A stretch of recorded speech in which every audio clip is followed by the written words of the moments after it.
प्रसन्नचित्त दिख रहे हैं, क्या बात है, बहुत अच्छी बात है। प्रसन्न रहना चाहिए। अगर प्रसन्न रहेंगे तो रोगों से बहुत दूर हो जाएंगे, बहुत दूर रहेंगे। आप प्रसन्न रहेंगे तो आपके स्वास्थ्य बहुत ही अच्छे होंगे। आपके घर में दादाजी हैं, होंगे, किन्हीं किन्हीं के घर में दादाजी हैं, पिताजी हैं, माँ हैं, इनसे छोटे भाई भी होंगे। कभी देखे हैं कि उनकी अवस्था क्या क्या बोलते हैं? आप जब दादाजी की बात करने लगते हैं तब उनके लिए कौन से शब्द का उपयोग करते हैं? आप अपने पिताजी के लिए कौन से शब्द, आसपास के लोग आपके पिताजी के लिए उपयोग करते हैं? आपके लिए कौन से शब्द उपयोग होते हैं? आपके घर में जो छोटे बच्चे हैं, जिनकी आयु कम है, उनके लिए इन सारे विषयों पे हम लोग आज बेहद चर्चा करेंगे। साथ ही साथ जो टीन एजर, जिस समूह में अभी आप हैं, मीन्स 12 साल से लेके 19 साल तक के बच्चे या बच्चियों में कौन कौन से परिवर्तन होते हैं, कौन कौन से बदलाव होते हैं, उन सबों के बारे में हम बात करेंगे। इसका मतलब क्या है? जो वर्तमान में जो अभी आपके शरीर में जो घटनाएं घटित हो रही है, उसके बारे में हम लोग जानेंगे, सीखेंगे। और इसी क्रम में हमारा टॉपिक क्या है? किशोरावस्था की ओर, टुवर्ड्स एडोलसेंस, इंग्लिश टर्म में इसका। इस टॉपिक के अंदर हम लोग क्या क्या देखेंगे, किन किन बातों पर आपके साथ चर्चाएं होंगी। तो सबसे पहले हम लोग देखेंगे जीवन की विभिन्न अवस्थाएं, दूसरा होगा यौवनारंभ, प्यूबर्टी, तीसरा जो बिंदु होगा हम लोगों का यौवनारंभ में होने वाले परिवर्तन, चौथी बातें होंगी गौण लैंगिक लक्षण के बारे में। फिर हम लोग चर्चा करेंगे ग्रंथि के बारे में, ग्रंथि के प्रकार के बारे में, जनन हार्मोन की हमारे शरीर पे क्या भूमिकाएं हैं, मानव में जनन काल की अवधि कितनी होती है, संक्रमित कहते हैं, संक्रमित हमसे निकल गया, इसके जगह पे हम लोग शब्द उपयोग करें संतति, यानी बच्चों में लिंग का निर्धारण कैसे होता है। और लास्ट में हम लोगों का अध्ययन होगा रिप्रोडक्टिव हेल्थ के बारे में। तो इतने सारे बिंदुओं को हम लोग इस अध्याय के अंतर्गत अध्ययन करेंगे। अब हम लोग एक एक करके सबको देखते चले जाएंगे। सबसे पहला कौन सा है? जीवन की विभिन्न अवस्थाएं। बहुत इजी है, बहुत आसान सा है। हम पूरे जीवन काल को 5 अवस्थाओं में विभाजित करते हैं। किसके? तो उम्र के आधार पे, एज के आधार पे। वैसे सारे बच्चे जो 0 से 5 वर्ष, मतलब क्या, अभी जिनका जन्म हुआ और 5 वर्ष तक की जो आयु होगी, उस अवस्था के जितने भी बच्चे होंगे उनको क्या कहते हैं? शैशवावस्था के ये बच्चे हैं। फिर उसी बच्चे की आयु जब 6 से 10 वर्ष की होगी तो वो परिवर्तित हो जाएंगे बाल्यावस्था में। जब उनकी उम्र 11 से 19 वर्ष की होगी, जो आप लोगों की है, आप लोग लगभग इसी उम्र समूह में हैं, तो आप किस अवस्था में हैं? किशोरावस्था में। ध्यान रखेंगे, आपसे पूछे तो आपकी अवस्था क्या है, तो क्या बोलेंगे? किशोरावस्था। दूसरा भी, आपके इस अवस्था का दूसरा भी नाम है क्या? तो टीन एजर। कभी सोचे हैं जो आपको टीन एजर क्यों कहा जाता है? तो इसके लिए हम कहेंगे रोमन के अंकों को जरा एक बार बोल के देखें तो 11, 12, 13, 14, 15, 16, 17, 18, 19, सभी के लास्ट में क्या लगा हुआ है? 3। मैक्सिमम वर्ड्स का जो लास्ट है उसमें क्या लगा हुआ है? 3। इसी कारण आपकी इस अवस्था को टीन एजर भी कहा जाता है। इस टीन एजर अवस्था की बाद की जो अवस्था होगी ये होंगे युवा अवस्था की। आपके पिताजी अगर 20 से 40 वर्ष के हैं, इसका मतलब वो क्या है? युवा है। उनकी अवस्था क्या है? युवा अवस्था की है। लेकिन जैसे ही उनकी आयु 40 को पार कर जाएगी, 40 से ऊपर जितने भी लोग हैं उन सब की अवस्था क्या कहलाएगी? उन सबको हम लोग क्या कहेंगे? ओल्ड एज या वृद्धावस्था, प्रौढ़ावस्था कह सकते हैं। प्रौढ़ावस्था हम किस अवस्था में होंगे आप बता सकते हैं? हमारी आयु 40 से बहुत अधिक हो गई है। हमारी अवस्था क्या हो गई? अगर आपसे कहेंगे आप हमारी अवस्था बताइए तो आप क्या कहिएगा? आप तुरंत कहेंगे सर आप तो ओल्ड एज में चले गए हैं, आपकी अवस्था प्रौढ़ावस्था है। सही है, 100%। तो ये सारी अवस्थाएं हैं जीवन की। हम लोग किसके बारे में देखेंगे तो आपको दूसरा बिंदु याद होगा। हमने क्या कहा था? यौवना आरंभ, प्यूबर्टी। अब प्यूबर्टी इंग्लिश टर्म है। अभी से ही अगर आप कुछ इंग्लिश वर्ड लेते चले जाएं, याद करते जाएं, तो ऊपर के क्लासों में आपको जब जीव विज्ञान की पढ़ाई होगी तो आपको कोई दिक्कत नहीं होगा। इसी कारण हम कोशिश किए हैं जो आपको कुछ शब्द इंग्लिश का यहाँ भी दें। अब यौवना अवस्था में क्या कहें? मानव में यौवना आरंभ, शारीरिक परिवर्तन की उस प्रक्रिया को कहते हैं जिसके द्वारा काल क्रम में बच्चे से बढ़कर प्रजनन में सामर्थ्य जीवन बन जाते हैं। सीधे जान लें, जो अभी आप लोग क्या देखे थे, हम लोग अभी देख रहे थे तो अब देखे होंगे कि आपकी अवस्था की सूर्य अवस्था से पहले की अवस्था जो थी वो क्या कहा थी? बाल्यावस्था। बाल्यावस्था में कोई भी मेल या फीमेल सक्षम नहीं होते हैं नए बच्चे को जन्म देने के लिए। लेकिन जैसे ही यौवना आरंभ हो जाएंगे, प्यूबर्टी वाली अवस्था आ जाएगी, तो इस अवस्था में क्या होंगे? शारीरिक परिवर्तन होंगे। और इस प्रक्रिया के दौरान नर एवं नारी, नर और मादा दोनों के दोनों, स्त्री और पुरुष जिसको कहते हैं, सक्षम हो जाएंगे नए बच्चे को जन्म देने के लिए। अब यौवना आरंभ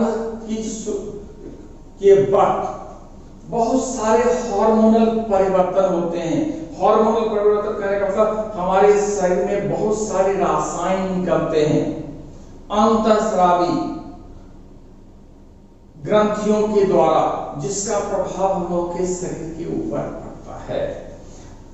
अब जैसे प्यूबर्टी का ये स्टेज ऑफ टाइम व्हेन क्या लिखे हैं? बॉय इज बायोलॉजिकली, क्लियर हो जाए, ready to becomes a father and girls is biologically ready to becomes a mother. मतलब जो बच्चा जो बॉय होगा वो 14 से 15 वर्ष की अवस्था में किसको कर लेगा? इस प्यूबर्टी वाले पीरियड को ऑब्टेन कर लेंगे, प्राप्त कर लेंगे। जबकि गर्ल्स जितनी भी होगी वो लगभग अप्रॉक्स उनका एज जब 11 वर्ष का होगा तो वो यौवना आरंभ की अवस्था को प्राप्त करती हैं। अब यौवना अवस्था में, यौवना आरंभ में शरीर में क्या क्या परिवर्तन होते हैं, इन परिवर्तनों के बारे में हम लोग देखेंगे। जो इसमें क्या क्या चेंजेस आते हैं आप देखेंगे। जो आप जिस एज समूह में हैं, आपकी लंबाई में वृद्धि हो रही होगी। कभी कभी तो सडन इंक्रीज कर जाते हैं बच्चे, तो क्या होगा, लंबाई में वृद्धि होगा। दूसरा क्या होगा, शारीरिक आकार जो होगा वो परिवर्तित हो जाएगा, परिवर्तन होगा। इसमें परिवर्तन होगा शरीर के आकार में। आप कहिएगा सर क्या, तो आप देखेंगे जितने भी बॉयज होंगे उनके यहाँ की मांसपेशियां क्या होती है, कठोर हो जाती है और डेवलप हो जाती है। दूसरा क्या होगा, इनके स्वर में परिवर्तन हो जाएगा। आप जब 14 साल से कम के थे, आप अपने मम्मी पापा से पूछें आपकी आवाज कैसी थी, लेकिन जैसे ही 14 वर्ष को आपने पार किया है, आपकी आवाज थोड़ी मोटी हो गई होगी, आपके साउंड अब पतले नहीं हैं। क्या होता है, हमारे स्वर में भी क्या आता है, परिवर्तन आता है। साथ ही साथ आप देखेंगे शरीर में श्वेत ग्रंथि और तेलीय ग्रंथि की क्रियाशीलता में वृद्धि हो जाती है। जनन अंगों का विकास होता है, युग्मक एवं हार्मोन का उत्पादन प्रारंभ हो जाता है। मानसिक, बौद्धिक और संवेगात्मक परिवर्तन होने लगते हैं और अपनी परिपक्वता को प्राप्त करते हैं। इतने सारे परिवर्तन फिर से देख लें, आपसे क्वेश्चन आएगा, यौवना आरंभ में होने वाले परिवर्तनों को लिखें। तो आप क्या लिखेंगे, यौवना आरंभ की अवस्था में शरीर में निम्नलिखित परिवर्तन होते हैं। और फिर पॉइंट वाइज करके फर्स्ट में लंबाई में वृद्धि, शरीर के आकार में परिवर्तन, स्वर में परिवर्तन, श्वेत ग्रंथि और तेलीय ग्रंथि की क्रियाशीलता में वृद्धि, जनन अंगों का विकास, युग्मक और हार्मोन्स का उत्पादन, मानसिक, बौद्धिक और संवेगात्मक परिपक्वता प्राप्त करना। इतने सारे क्या हुए, परिवर्तन हो गए।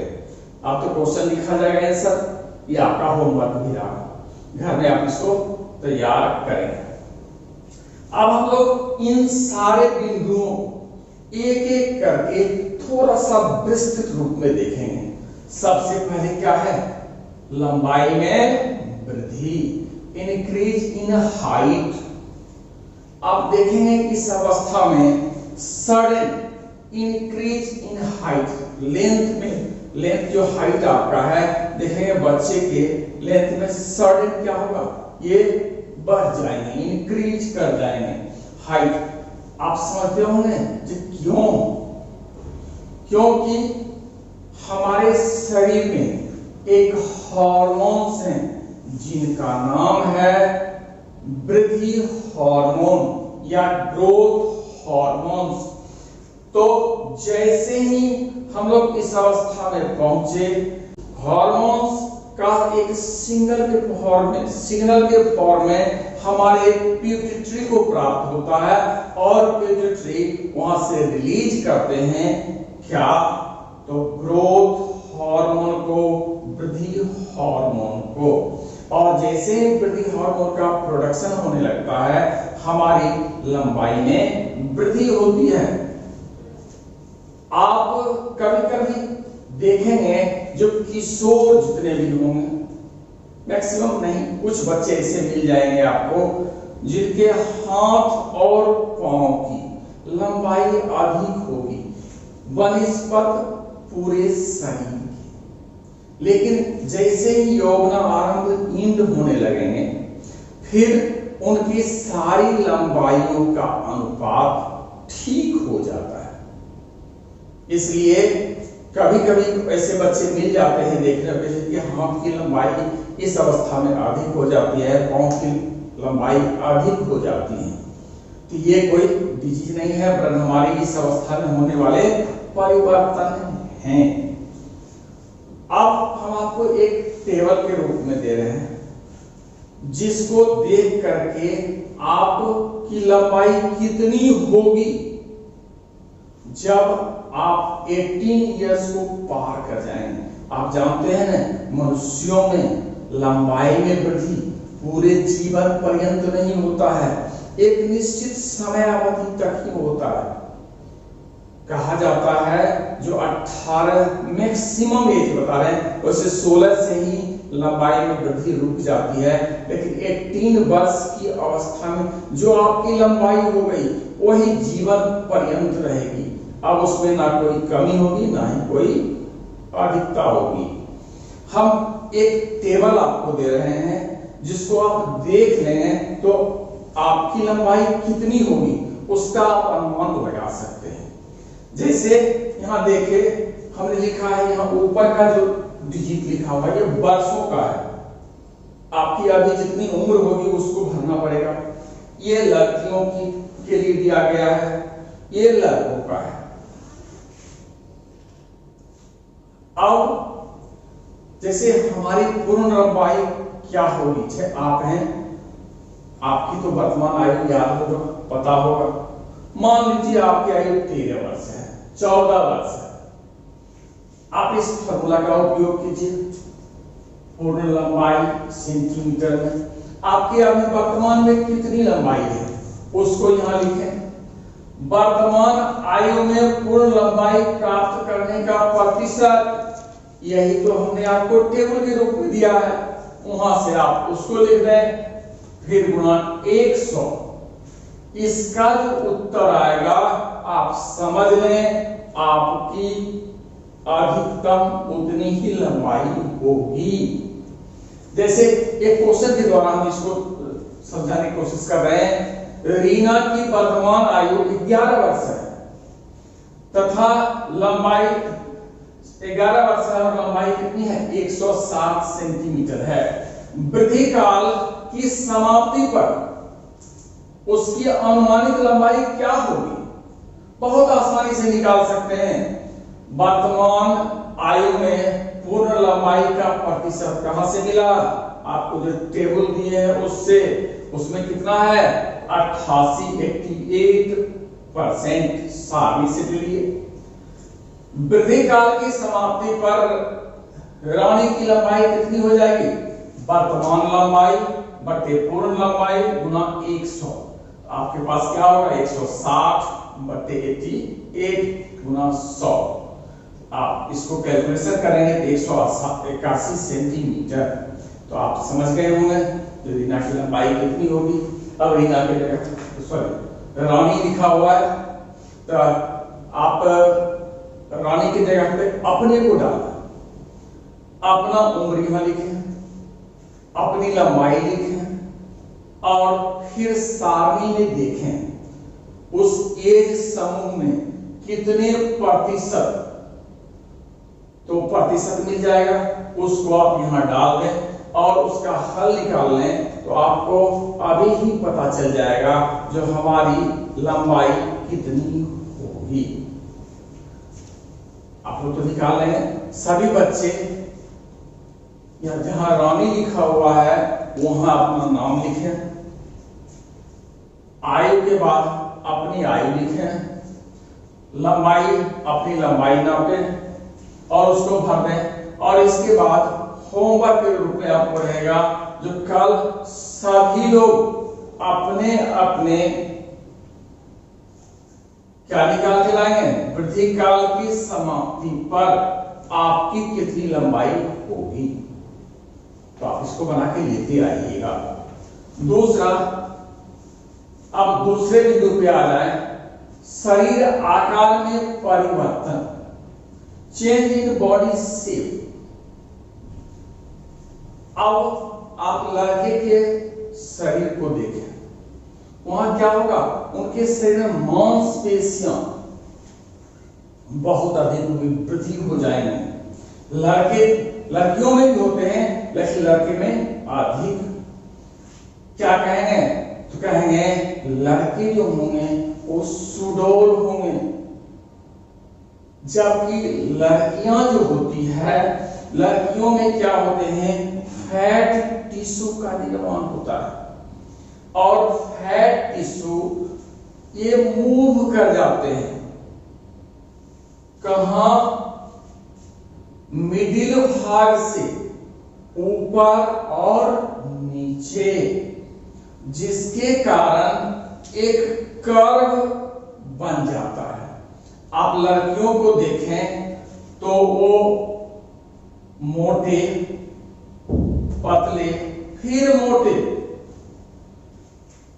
कारण क्या है, उनके शरीर में जो टिश्यू सेल का इस यौवना अवस्था में निर्माण हुआ, वो टिश्यू सेल क्या हुए, कुछ टिश्यू सेल ऊपर चले गए, कुछ टिश्यू सेल नीचे चले गए, जिसके कारण ही उनका शरीर क्या होता है, एक कर्व जैसा। मतलब ऊपर से चलते हैं, इनका ऊपर का भाग देखेंगे चौड़ा होगा, फिर देखेंगे कमर के भाग में जाएंगे पतला होगा, फिर उससे नीचे वाले हिप रीजन में जाएंगे तो क्या हो जाएंगे, चौड़े। ये कारण है। अब हम लोग अगले बिंदु की ओर चलेंगे, वो था स्वर में परिवर्तन। यौवना आरंभ की अवस्था में हमारे वॉइस बॉक्स, कभी आप समझे हैं आपकी आवाज कहां से निकलती है, किस अंग के द्वारा हमारा साउंड निकल रहा है? आप कहेंगे मुंह से, कहेंगे गलत। हमारा ये कंठ जो है, आप जो देख रहे हैं ये कंठ, यहाँ पे एक कंठ कहलाता है। इस कंठ में एक संरचना है जिसका नाम है लैरिंक्स, जिसका नाम है लैरिंक्स। और लैरिंक्स ये हमारे क्या है, वॉइस बॉक्स हैं, इसी से हमारी आवाजें निकल रही है। आप जो सुन रहे हैं हमारे लैरिंक्स से निकले हुए स्वर हैं।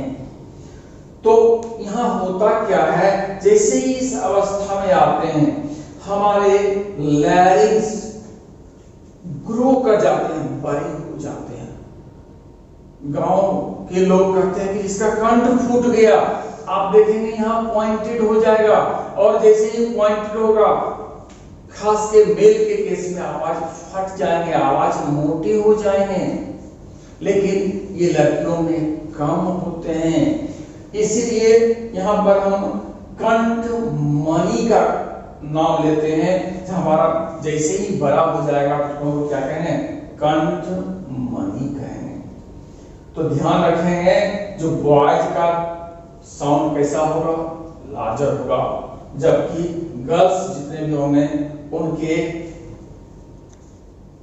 कंठमणि छोटे होते हैं, जिसके कारण उनका साउंड भी क्या होगा, सुरीला होगा, अच्छा होगा या पतले होंगे। अब अगले बिंदु की बात करते हैं हम लोग। तो स्वेद तथा तेलीय ग्रंथियों की क्रियाशीलता। आप देखेंगे इस अवस्था में जैसे ही बच्चे आते हैं, उनके शरीर के फेस पे देखेंगे छोटे छोटे पिंपल्स निकलने लगते हैं। और पिंपल्स जो निकलते हैं ये उनके चेहरे पे इंडिकेट कर रहा है ये ग्रंथियां फंक्शनल हो गई हैं। साथ ही साथ आप देखेंगे जब शरीर में विभिन्न ग्रंथियां हैं और ग्रंथियों से निकलने वाले जो हार्मोन्स हैं या एंजाइम्स हैं, ये हमारे शरीर में बहुत ही महत्वपूर्ण रोल अदा करता है। कौन कौन से रासायन निकलते हैं, अभी हमने क्या कहा है, हार्मोन्स। दूसरा नाम क्या है, एंजाइम। हार्मोन्स जो होते हैं ये जिस ग्रंथि से निकलते हैं उसे कहते हैं अंतःस्रावी ग्रंथि, इंडोक्राइनल ग्लैंड्स। लेकिन इंजाइम जो निकलते हैं उसको कहते हैं एक्सोक्राइनल ग्लैंड। अब कहेगा सर दोनों ग्रंथि में अंतर क्या है? तो हम कहेंगे हमारा इंडोक्राइनल ग्लैंड जो है ये डक्टलेस है, वाहिका इसमें अनुपस्थित है, जबकि हमारे एक्सोक्राइनल ग्लैंड जो भी हैं उनमें क्या है? डक्ट है, रास्ते हैं उनके सिक्रेशन को ले जाने के लिए। कुछ हमारे शरीर में ऐसे भी ग्रंथि हैं जिनको हम लोग कहते हैं मिश्रित ग्रंथि, खास के पैंक्रियाज, टेस्टिस, ओवरी, ये तीन जो है हमारे मिश्रित ग्रंथियां हैं। आप हर समय आपसे पूछा जाएगा जो मिश्रित ग्रंथि किसे कहते हैं और कौन कौन से हैं, तो नाम आप इसका याद रखिएगा। दूसरा हमने क्या कहा? जो अंतःस्रावी और बहिःस्रावी ग्रंथि दोनों के तरह जो कार्य करते हैं वही क्या कहलाएंगे? आपके मिश्रित ग्रंथि कहलाएंगे। और तीनों नाम याद रखना है। अब आएगा जो इंडोक्राइनल ग्लैंड, तो आप pineal, hypothalamus, pituitary, thyroid, adrenal, thymus, testis and ovaries, ये सारे के सारे क्या हैं? आपके इंडोक्राइनल ग्रंथियां हैं। आप कहेंगे सर केवल मनुष्यों में ही ग्रंथि होते हैं और मनुष्यों में ही केवल हार्मोन्स निकलते हैं? कहेंगे नहीं, कीट पतंग में भी ऐसी बातें होगी। आप देखेंगे जब लार्वा, मेढक देखे हैं ना, मेढक देखे बरसात के दिनों में छोटे छोटे मछली के तरह बहुत सारी संख्या में आपको मिलेंगे समूह में। वो क्या है? मेढक का लार्वा है। लेकिन लार्वा जब किसमें बदलेगा? वयस्क में। इसको कहते हैं मेटामॉर्फोसिस। तो वहां एक थायरॉक्सिन हार्मोन निकलते हैं और यही क्या किसको बदलता है? लार्वा को किसमें बदल देता है? वयस्क के रूप में बदल देते हैं। अब अगला जो बिंदु हम लोग का होगा बहुत इंटरेस्टिंग है। आप कहिएगा क्या? कहेंगे मानव में जीवन काल की अवधि कितनी होती है, यानी कितने उम्र तक कोई मेल या फीमेल नए बच्चे को जन्म दे सकता है? तो आप याद रखिएगा लड़कियों में 12 साल के बाद, 10 से 12 साल के बाद, यानी जन्म के 10 से 12 साल के बाद जब उसमें माहवारी या मेंस्ट्रुएशन साइकिल स्टार्ट हो जाते हैं, जिसे रजोदर्शन कहते हैं, और माहवारी का रुकना जिसको रजो निवृत्ति कहते हैं, केवल इसी बीच की अवस्था में कोई भी फीमेल नए बच्चे को जन्म दे सकती है।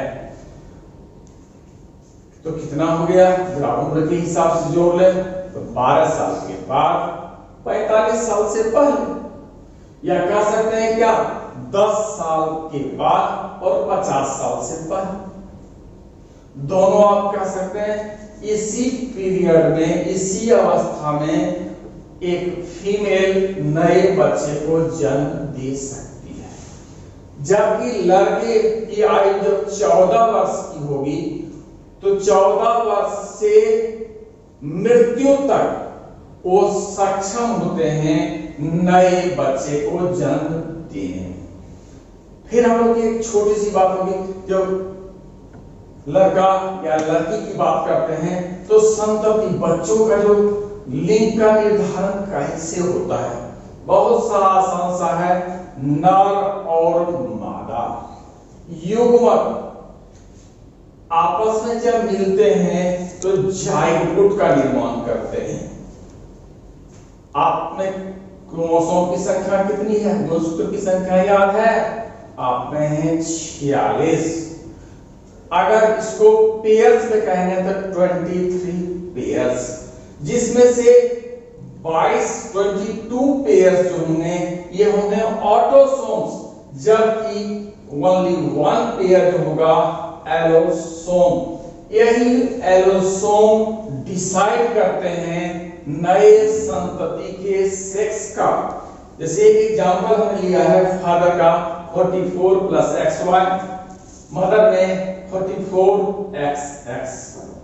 ये स्पर्म के लिए है।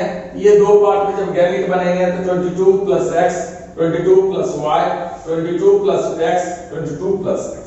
इसको जब आप क्रॉस, संभावना क्या है?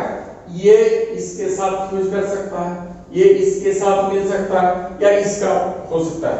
हमने एक बॉक्स बना दिया है, ये दोनों सेम है, ये फीमेल के लिए और ये मेल के लिए।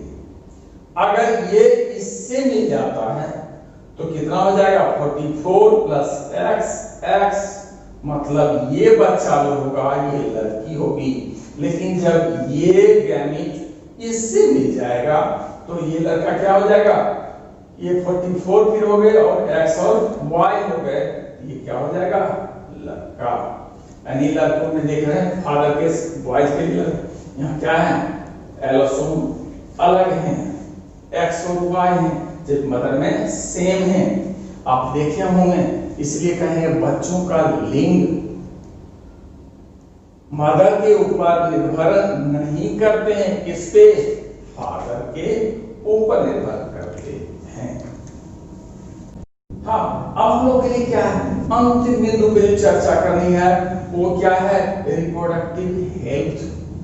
रिप्रोडक्टिव हेल्थ बहुत ही मायने रखते हैं पूरे जीवन काल, इसलिए हम लोग रिप्रोडक्टिव हेल्थ को ठीक से पढ़ेंगे, देखेंगे, और इससे जुड़े हुए बहुत सारे रोग हैं, उससे बचाव के तरीके हैं, उस पे हम लोग अध्ययन करेंगे।